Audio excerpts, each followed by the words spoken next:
Suspense. And the producer of radio's outstanding theater of thrills, the master of mystery and adventure, William N. Robeson. Criminologists have long seen the connection between heat, humidity, and murder. They can tell you the exact hour of the exact summer day when the most people are statistically liable to flip their lids. However, in the little prairie town where our story occurs, other factors further help foster violence. The heat, of course, but also ignorance and boredom and a woman. Listen then as Mr. Van Heflin stars in Too Hot to Live, which begins in just a moment. How long has it been since you've cleaned out your bookshelves? Maybe it's time you took a look at the books you own. While you're cleaning and looking, you can be performing a valuable service to your country. The United States wants books, lots of them, to send to interested students and readers abroad. Good books are needed to combat the flood of literature being circulated in free countries by the Russians and Chinese communists. Each year, the Russians alone publish and distribute well over 100 million volumes of all kinds. But each volume is a messenger of mischief, full of propaganda and lies about America. These books are sold at ridiculously low prices or given away free. You can help counteract communist propaganda with unneeded books. Most desirable are literary classics, new or old, up-to-date American histories and geographies. Send all books to Books from America, Box 1960, Washington 13, D.C. That address again is Books from America, Box 1960, Washington 13, D.C. And now, Too Hot to Live, starring Mr. Van Heflin. A tale well calculated to keep you in suspense.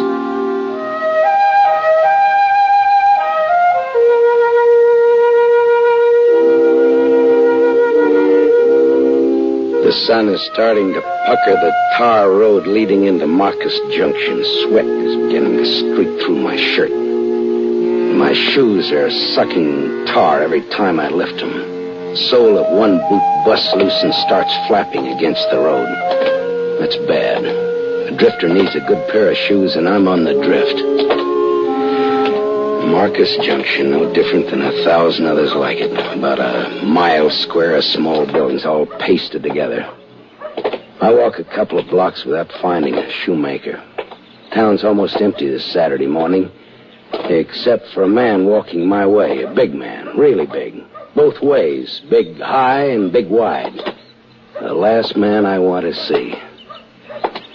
Pinned on his sweat-stained shirt is a big gold star with the word sheriff, glinting in the sun. Good morning, son. My name's Benjamin.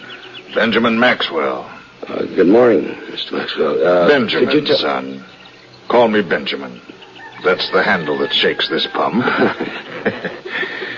What's yours, boy? Jeff Casey. That's a good name.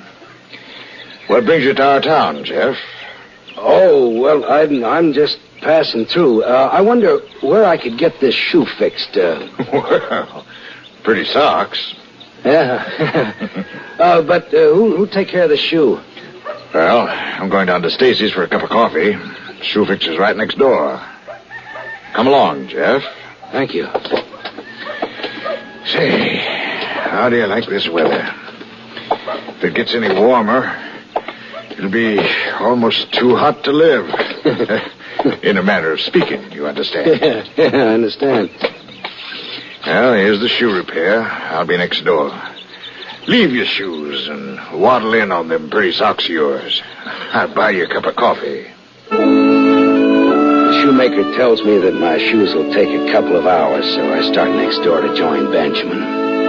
I don't know, maybe I'm feeling pretty good, but I pull an old schoolboy trick. I take off my socks, roll them up, and throw them on the counter with my shoes. Then I walk outside to feel the cool, shaded pavement prickle up through the bottom of my bare feet.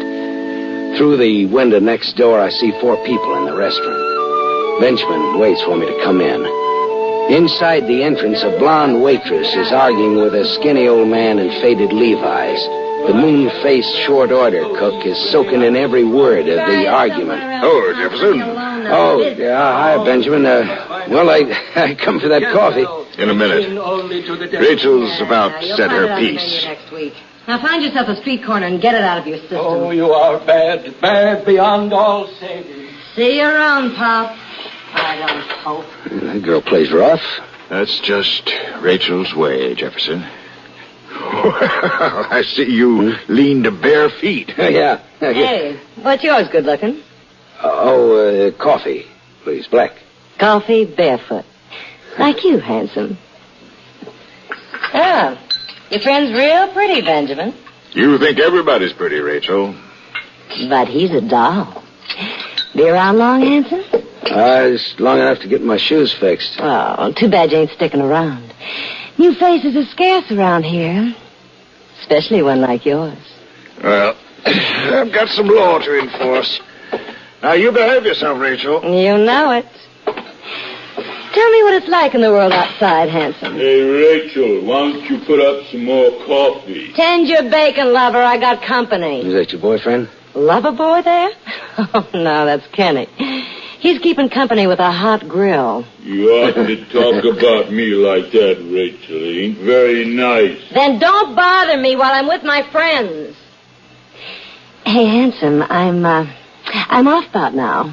Let's you and me go out to the carnival for a couple of hours, huh? You let her alone. Don't you go with her, you hear? Yeah, I heard, Kenny. Well, I'd like to, Rachel, but, how do I go barefoot? Forgot. You got any other ideas? Yeah, matter of fact. I live upstairs over this greasy spoon. Let's go up and mix ourselves something cool while we wait for your shoes. You can't do that. It ain't nice. It don't look right. Let's go, Rachel. No, you can't. I'll stop you. I'll come up there after you. You do, and I'll barbecue you on your own grill.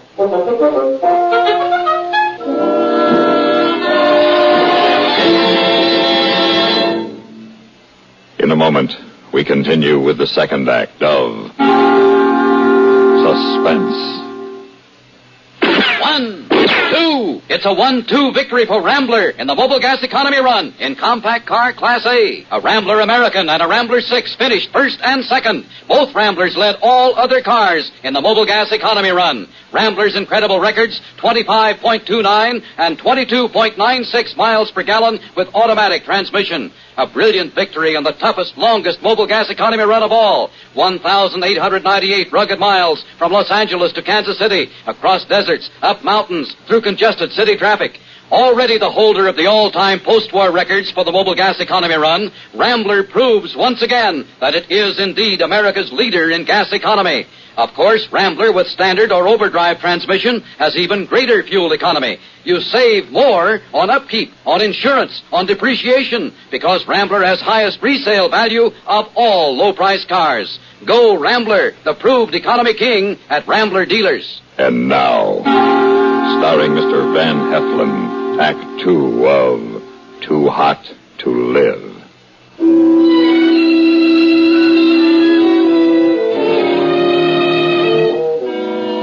Be it ever so humble, this is home. Yeah, it's a little small, ain't it? Let's kick out a wall or something. The windows don't help much, but the drinks will. Hey, why do you have to lean into the kitchen? Why don't you just walk in? Fresh varnish on the floor. The heat don't let it dry. Long reach for long drink. Well, it's a long day. Here you go, handsome. Hey, don't you believe in mixing anything with your drinks? What for? The cubes will melt. What do we drink to, handsome? The heat. The heat. Cools you off, don't it? It burns its way down and explodes in my stomach. My pores open and the perspiration oozes out. It goes down fast, and then another and another. I'm going numb. The heat, no food. Everything's moving around and around, slow and then faster and faster. And then the black rolls in, soft, hot blackness. And I pass out.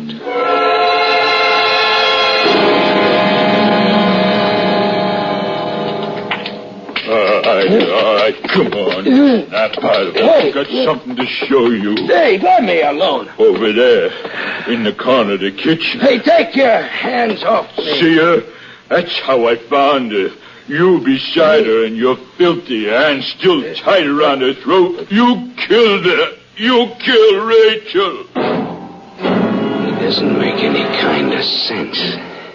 The bathroom door is open. I stagger toward it, stepping on broken glass. Pain, stinging. Remembering bare feet. The open shower waiting for me. I turn the handle of cold water and half throw myself into the shock of the stream. I'm coming out of it. Coming to. What did he... He said I'd killed her. Hey, Sheriff! Benjamin! Hey, Benjamin, come up here! I got a dirty killer for you. Kenny shouting it out of the window to Benjamin. I gotta get away. I've got to think. What happened? What? I get to the bathroom window. My feet hit the scalding tar of the shed roof. I scramble across it, drop to the street. A narrow alley, and I'm running down it. I turn the corner and run right into Benjamin. All right, Jefferson. Why'd you do it, son? I didn't kill her, Benjamin. I don't remember, but I know... You don't sound sure, Jefferson. Don't you know? Well, we were drinking. I blacked out. Drunk? Unconscious? You could still move around. You could have done what was done in that apartment. No, but I couldn't. Why would I want to do that? Well, maybe you played too rough. Maybe she tried to stop you. Cut you with a knife.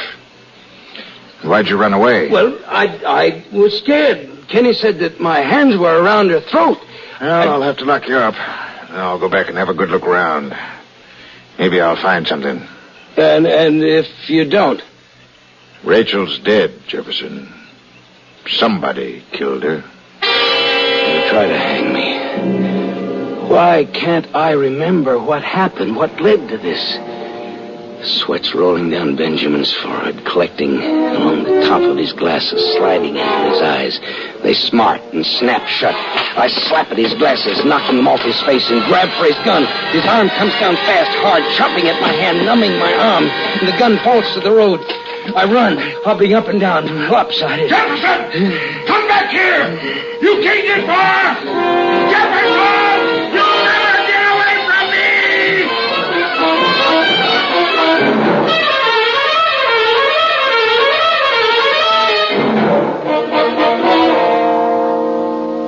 me! In a moment, we continue with the third act of Suspense.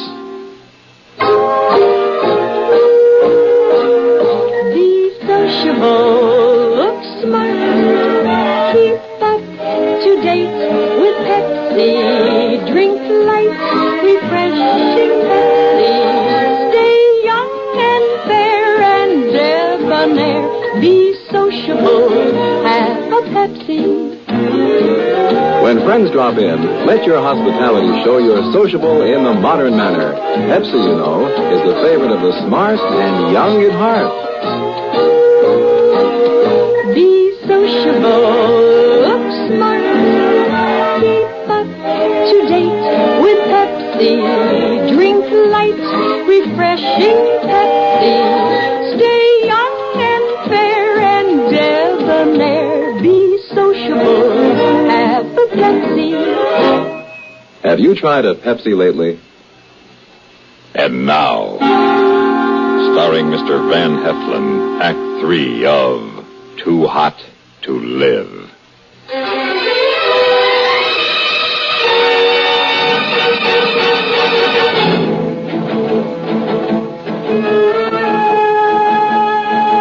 I'm running again down the burning street. Out to the end of town. Toward the railroad. I run till my legs slide away from under me. And then crawl. Dragging a body that has no feeling. A dead weight that robs my arms of their strength. Finally, steel rails glisten ahead, and I lay sprawled out. Heart and lungs going crazy in my body. I can't go any farther.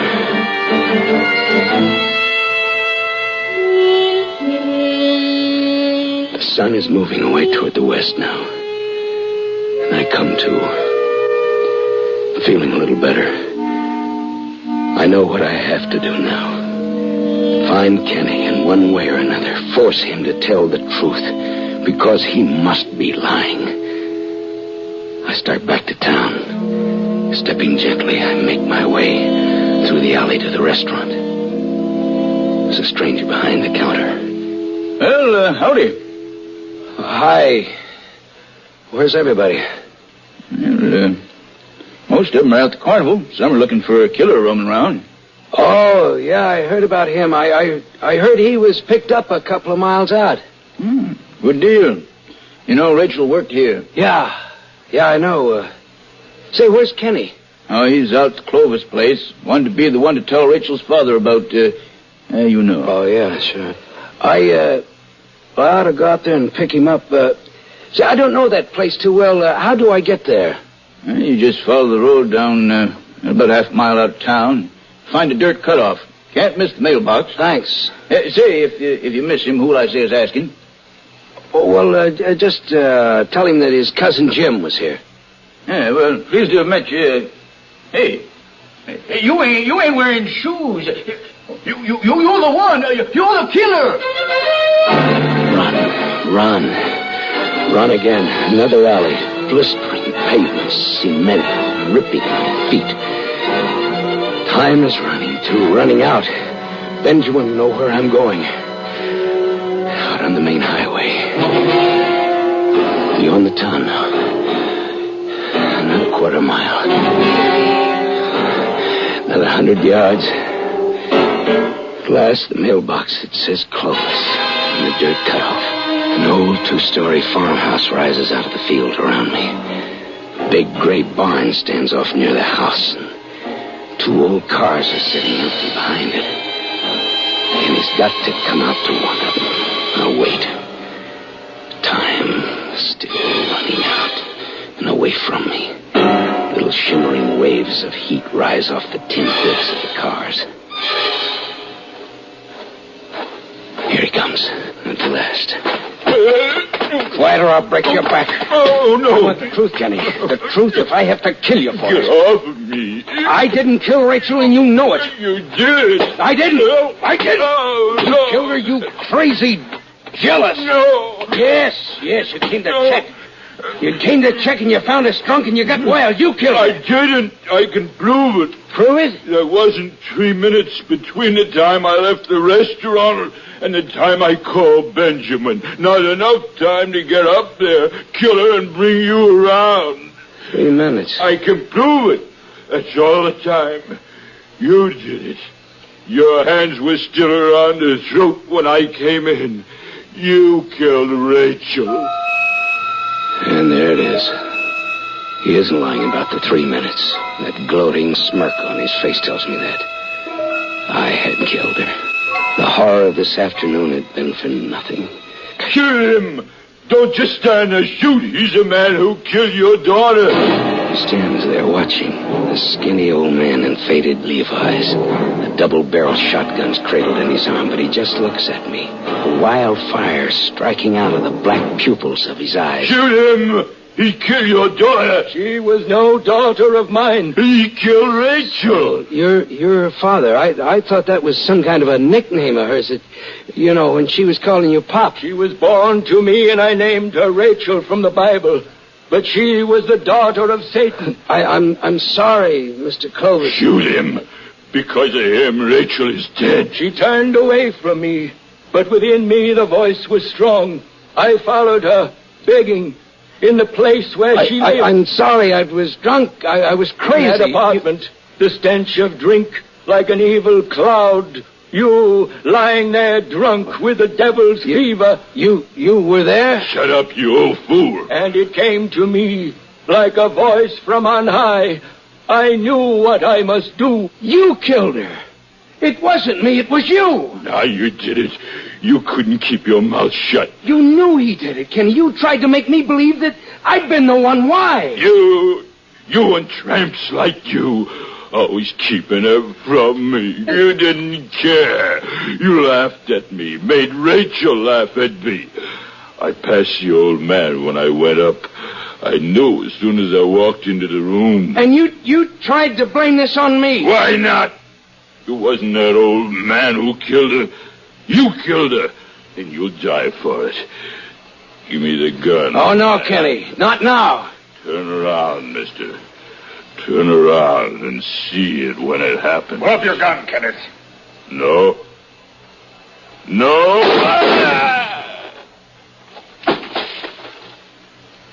Get up, Jefferson. We'll go home now. I never thought I'd be so glad to see you, Benjamin. If you hadn't been so eager to run, I could have saved your feet a lot of wear. I knew you weren't a murderer, son. You knew? I went back to the apartment. The whole story's there in the varnish on the kitchen floor. No bare feet around the body, but lots of hobnailed boot prints. You cut your hand on broken glass in the living room. That's what made it bleed. and I was running. Well, you can stop running now, son. Why don't you stay here in town with us? There's lots for you to do. Thanks. Well, it's been quite a day, Benjamin. Sure has been a scorcher.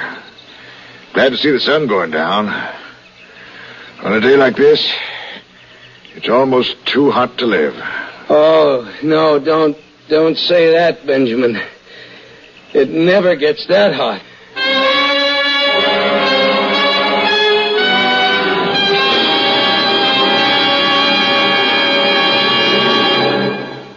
Suspense, in which Van Heflin starred in William N. Robeson's production of Too Hot to Live, written by Sam Rolfe. In a moment, the names of our supporting players and a word about next week's story of Suspense. The station to which you're listening right now is an affiliate of the CBS Radio Network. That fact makes several important differences. Take the matter of news. Over this station, you hear frequent reports gathered by the foremost broadcast news organization, CBS News.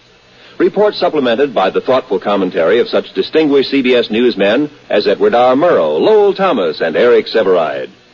In addition, of course, this station provides you with late local news so that you may hear and keep up with what's happening in your own community. You hear top dramatic programs, comedy, variety, and music to fit every mood. In addition, this station provides you with further listening entertainment, courtesy of your favorite local broadcast personalities, plus the cream of today's crop of top songs. Well-balanced, highly listenable broadcast fare can come to you only through teamwork, the kind of teamwork made possible by the combined resources of CBS Radio and this station. Supporting Van Heflin in Too Hot to Live were Doris Singleton, Barry Kroger, Charles Seal, Barney Phillips, and Norm Alden. Listen again next week when we return with Mr. Jim Backus starring in See How He Runs. Another tale well calculated to keep you in suspense.